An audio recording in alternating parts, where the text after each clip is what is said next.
Hello, hello, and welcome back to another episode of the Larnie Wilson Show.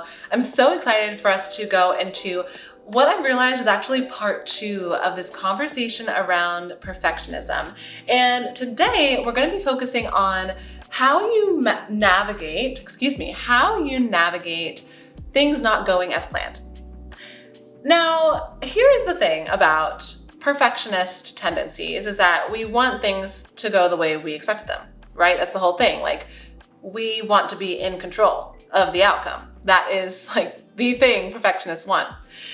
And the thing about life is that it just does not go according to plan. It does not matter how hard you try to cross every T and dot every I. Something will happen. Something will happen that's out of your control. And where I think we end up creating the most tension for ourselves is when we are trying to control things that are actually not in our control. Right?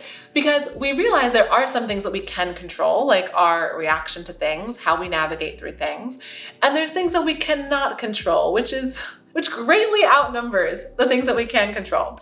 And so when we are trying to control the uncontrollable, we end up feeling overwhelmed, we feel disappointed, we might feel like a failure, but that is a bit how do I say this? It's a bit of a impossible expectation, frankly, because you cannot control the weather. You cannot control what other people do. You can't control any of those things.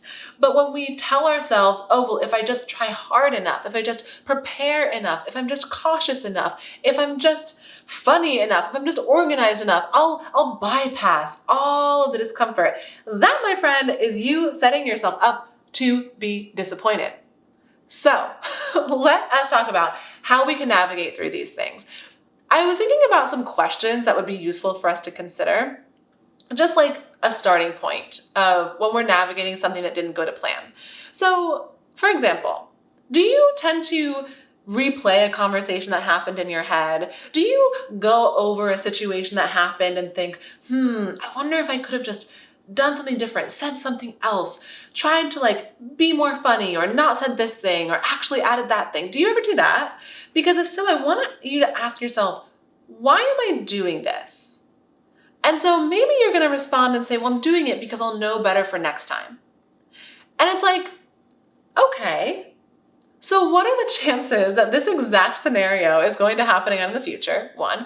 And two, if you are genuinely wanting to just evaluate your performance, let's say in a work situation. If you're looking to evaluate your performance in a work situation or even on a date, if a date didn't go according to plan, and you're like, oh, I just want to know so I'll be better for next time, that is still you placing the pressure on yourself to be in control of it. And the thing is, my friend, you're just not in control. I don't care how much you think you need to go over this thing to be better for next time, to be more prepared, to know how to be funnier, prettier, smarter, whatever for next time, but you just don't have that much control. And that might suck a little bit. It might sting to realize that you really cannot prepare enough to make up for the fact that you are in a situation that is out of your control. But it's really important for you to realize that. The hours that you will spend going over and over and over and over about what you could have done differently, what you could have done better, is that really going to help? Has it really helped in the past? What proof do we have here that all of this self-flagellation is actually supporting us? And is there not a kinder way that we can support ourselves moving forward? I think, my opinion here, since you are listening to the Larnie Wilson Show, my opinion here is that you really are not benefiting that much by beating yourself up. And in fact, this notion that we need to be hypercritical of ourselves is inherently toxic. It is inherently unhealthy for us to believe that we need to somehow overcome the laws of physics and nature in order to control a future outcome that we have no idea is headed our way and that we have no idea will ever actually happen. I am just thinking here of your time because your time is really precious. And if you want to know how to navigate a conversation better with a colleague or boss, if you want to know how you can show up better on a date or with a significant other or with a family member, criticizing yourself, probably not the most direct path to get there.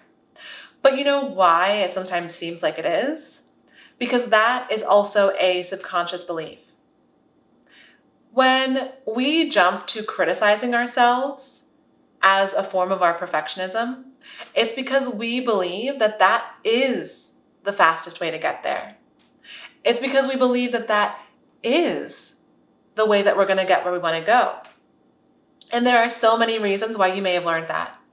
There are so many reasons why that was what you picked up about the world from a very young age. Like, as I'm saying this, you could maybe even go back in your mind and think, oh, I have been doing this for a long time. I have been doing this since I was 4, 5, 6 years old. We pick up so many subconscious beliefs before the age of 7 that, if left unattended, impact how we go through the rest of our lives. And so if jumping into criticizing yourself is the way that you are navigating your perfectionism and feeling like you have some control, then my friend, it may be time to look at that belief and rewrite it. Because you really are not doing yourself any favors. And the thing that I like to remember when I'm considering, oh, is this a belief that I want to hold on to? Is like, okay, maybe you believe that criticizing yourself is the way that you're going to get somewhere. Let's look for a completely opposite example. Let's look for an example of some time where there was not a need to be criticized in order to get better, where there was a pure, genuine desire and motivation and joy. And if you can't find it in your own life, then look for a role model who can demonstrate that. And that might be a celebrity, like it might not be someone you actually know. But I find it useful to look for an opposite example because it helps us get out of our pattern. It helps us get out of our kind of blinders on mindset where this way is the only way, because it's not. I guarantee it, there are about 1 million different ways that we can all do the same one thing. And so once you start to realize, oh, I don't need to criticize myself in order to get better, you can start doing something else. And you actually could choose what that is. You get to choose it, because I'm willing to bet that the belief that you need to criticize yourself in order to get better or improve, and I'm putting that in air quotes, in some way, didn't come from you. I am willing to bet that is a belief that you picked up from someone else in your life, from whether that was family, community, society as a whole. It wasn't a belief that you popped out of the womb with. You know what I mean? Like, seriously, you learned that somewhere. And because you learned that somewhere, you can learn something else. And you get to choose what that is. And that's the amazing thing about being an adult and working with your subconscious, is that you get to choose. It is in your hands how you navigate your subconscious and the beliefs that make up the scaffolding of your life. And that is why I believe so strongly in hypnotherapy, because this whole modality allows you to realize you have so much agency. You have so much agency. You can do so much. You can do anything. You can do absolutely anything. And it is maybe the most exciting thing to realize that if you want to go out into the world and do amazing things, but what's holding you back is your own self-criticism, guess what? You don't have to hold yourself back anymore. And then that leads us to the question is, do you really want to do the thing that you say you want to do? Do you really want to do it?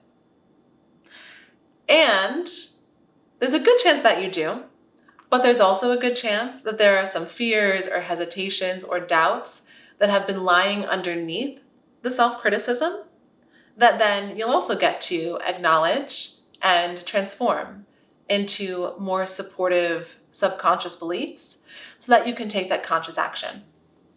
I love it. I love this for you. I love this for us. I really, really, really do. One of the things that I found as a hypnotherapist when working with clients, and I'm thinking of one client in particular who I worked with, who felt like she needed to find the problem in her behavior or in a situation first, because that would keep her safe from experiencing disappointment or getting screwed over or, whatever that was. And the thing is, we're going to experience difficult things. Like, sometimes I think we feel that if we criticize ourselves first, it won't sting if somebody else does. Or if we are the ones to tell ourselves it's not working out, then if someone else says it, then we kind of beat them to the punch. But the thing is, you're still a human, and you're still going to experience disappointment. You're still going to experience letdown and sadness and grief. You don't escape that by bringing yourself down. It really is not something that you get to bypass because you went ahead and just criticized yourself first. Like, it doesn't work that way. And sometimes I think that we believe it does until we look up from our experience and think, oh my gosh, that didn't make it any less difficult. I was thinking about a situation in my life recently. I recently quit nannying. I left my job as a nanny for a family that I had worked for 6.5 years. And I really struggled to make that decision. I know this feels like it's a little bit off tangent. I promise I'm bringing it back. I struggled to make that decision. And at one point I thought, well, maybe it would just be easier if they chose to move, because then it would be over. But I thought back to any time that I had experienced some sort of breakup, for lack of a better term. And it was never easier when the other person did it. Just because I wasn't the one making the decision didn't make the heartbreak any less, didn't stop the sadness or the grief. And so when I was making that decision with the babysitting, it helped me to realize and really put it in context, like, oh, actually, I'm not going to escape pain or sadness. And going back to this topic, we don't escape pain or sadness just because we're being critical of ourselves. We probably just feel more of it. Because the more that we criticize ourselves, the more we put this energy out there around us that we are open to receiving that kind of negative experience. And the more we look for confirmation that our initial thought was correct. So we actually will find dynamics where people do confirm the criticism that we held about ourselves, because that on a subconscious level makes us feel safe because we know that our thought was correct from the start. But when we zoom out from that and we look at this whole conversation, we can see, okay, well, if I actually change the way that I talk to myself, if instead of criticizing myself, I start to find ways to support and encourage myself, then that creates this ripple effect. And so the people that we bring into our lives, the people that we meet, they are also going to want to support us. They are also going to meet our energy of looking for support, looking for the things working out. And that is something that feels very magical. It feels very maybe intangible. But if you look around your life, I know you will see that as true. That when you are looking for a problem, you find it. When you are looking for something good, you will find that. And of course, that doesn't mean that we don't have nuanced experiences, right? And that doesn't mean that even if we are saying, okay, I'm looking to be around people that support me, that doesn't mean you're not going to meet people who are trying to knock you off your game, right? It's still going to happen. It's still life.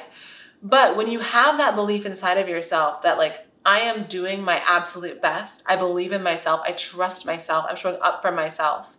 The more you believe that, the deeper you believe that on a subconscious level, then over time, Doesn't have to take a long time, but it might not happen overnight.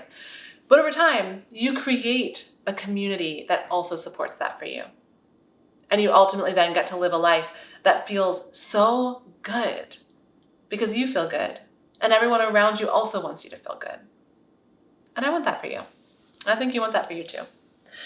So let us end here for this episode, friends. I'm so grateful that you're here. I'd love to know what your thoughts are on this topic and what you are choosing to let go of in the form of self-criticism, and how you are choosing to adopt some stronger, healthier, more supportive beliefs instead. You can always either reach out to me on Instagram. If you are listening to this, you can leave me a comment. If you're watching this on YouTube, if you're listening to this, absolutely leave us a 5-star review. We love to see it. Let me know what you're enjoying about the show. And stay hydrated, okay? Take good care of yourself, and I will talk to you very soon.